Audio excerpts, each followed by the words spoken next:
Monorepo versus Polyrepo, what do they mean? Monorepo stands for Mono Repository, a single code repository containing multiple projects or components. Polyrepo, on the other hand, means having multiple repositories, each dedicated to a specific project or service. The choice between these structures shapes how teams organize, collaborate, and manage their codebase. Benefits of monorepos. Using a monorepo offers easier code sharing and consistent tooling since everything lives in one place. It simplifies dependency management and enables straightforward cross-project changes. Teams can coordinate updates and refactor across all projects easily, reducing duplication and making large changes more visible and manageable.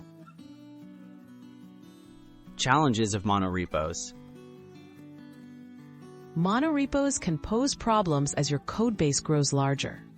Scalability issues include longer build times and possible performance slowdowns. There may also be greater access control complexity, as restricting granular permissions can be more difficult.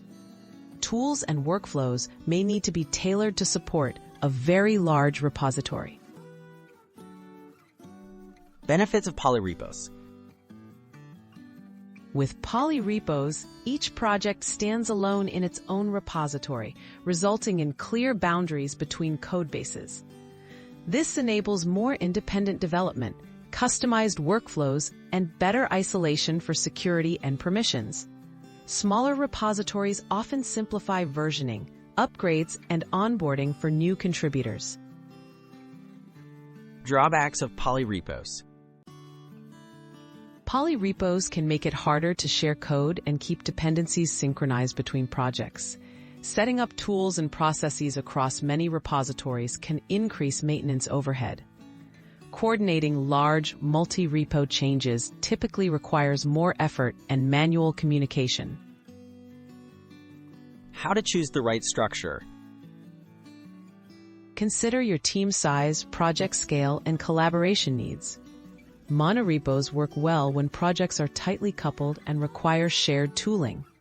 Polyrepos fit when projects are independent or need clear separation.